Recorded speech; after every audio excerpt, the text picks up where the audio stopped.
ನಮಸ್ತೆ ಎಲ್ಲರಿಗೂ. ಪ್ರತಿಕೇಶ್ ಕಿಚನ್ಗೆ ಸ್ವಾಗತ. ಯಾರೆಲ್ಲ ಹೊಸದಾಗಿ ನನ್ನ ಚಾನಲ್ ನೋಡ್ತಾ ಇದ್ದೀರಾ, ದಯವಿಟ್ಟು ಸಬ್ಸ್ಕ್ರೈಬ್ ಮಾಡಿ ಹಾಗೆ ಸಪೋರ್ಟ್ ಮಾಡಿ.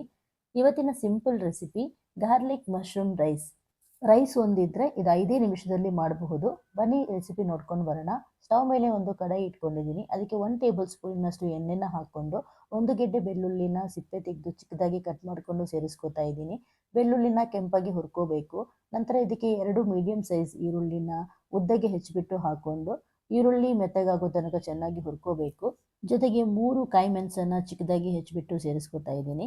ಈರುಳ್ಳಿನ ಚೆನ್ನಾಗಿ ಹುರ್ಕೋಬೇಕು. ಈರುಳ್ಳಿ ಹುರ್ಕೊಂಡಷ್ಟು ರುಚಿ ಚೆನ್ನಾಗಿರುತ್ತೆ.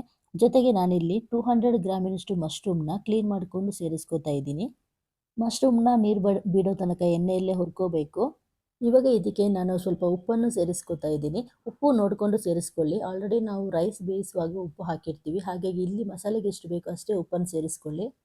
ಮಶ್ರೂಮ್ ನೀರು ಬಿಟ್ಕೊಂಡು ಆ ನೀರು ಡ್ರೈ ಆಗೋ ತನಕ ನಾವು ಇದನ್ನು ಚೆನ್ನಾಗಿ ಹುರ್ಕೋಬೇಕು. ಒಂದು 2ರಿಂದ 3 ನಿಮಿಷ ಚೆನ್ನಾಗಿ ಹುರ್ಕೊಳ್ಳಿ. ನಂತರ ಇದಕ್ಕೆ ನಾನು 2 ಟೀ ಸ್ಪೂನಿನಷ್ಟು ಮಿಕ್ಸ್ಡ್ ಹರ್ಬ್ಸ್ನ ಹಾಕೋತಾ ಇದ್ದೀನಿ. ಹಾಗೆ ಒಂದು ಅರ್ಧ ಟೀ ಸ್ಪೂನಿನಷ್ಟು ಪೆಪ್ಪರ್ ಪೌಡರ್ನ ಸೇರಿಸ್ಕೊಂಡು ಒಂದ್ಸಲ ಚೆನ್ನಾಗಿ ಮಿಕ್ಸ್ ಮಾಡ್ಕೋಬೇಕು. ಮಿಕ್ಸ್ ಮಾಡ್ಕೊಂಡ ನಂತರ ನಾವು ಬೇಯಿಸಿಟ್ಕೊಂಡ ಅನ್ನನ ಸೇರಿಸ್ಕೊತಾ ಇದ್ದೀನಿ. ಎಷ್ಟು ಬೇಕೋ ಅಷ್ಟು ನೋಡಿಕೊಂಡು ಅನ್ನನ ಸೇರಿಸ್ಕೊಂಡು ಒಂದ್ಸಲ ಚೆನ್ನಾಗಿ ಮಿಕ್ಸ್ ಮಾಡ್ಕೊಳ್ಳಿ. ಮಿಕ್ಸ್ ಮಾಡ್ಕೊಂಡ ನಂತರ ಇದಕ್ಕೆ ನಾನು ಕೊತ್ತಂಬರಿ ಸೊಪ್ಪನ್ನು ಹಾಕೋತಾ ಇದ್ದೀನಿ. ನೋಡಿ ಇಷ್ಟೇ, ತುಂಬ ಸಿಂಪಲ್ ಆಗಿದೆ ಹಾಗೂ ಜಾಸ್ತಿ ಏನು ಮಸಾಲ ಪದಾರ್ಥಗಳನ್ನೆಲ್ಲ ಹಾಕಿಲ್ಲ.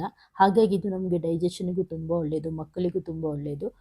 ಈ ಸಿಂಪಲ್ ರೆಸಿಪಿ ನಿಮಗೆ ಇಷ್ಟ ಆದರೆ ದಯವಿಟ್ಟು ಲೈಕ್ ಮಾಡಿ ಹಾಗೂ ಫ್ರೆಂಡ್ಸ್ ಜೊತೆ ಶೇರ್ ಮಾಡಿ, ಕಮೆಂಟ್ ಮಾಡಿ. ನನ್ನ ಚಾನಲ್ನ ಸಬ್ಸ್ಕ್ರೈಬ್ ಮಾಡೋದನ್ನು ಮಾತ್ರ ಮರಿಬೇಡಿ. Thank you.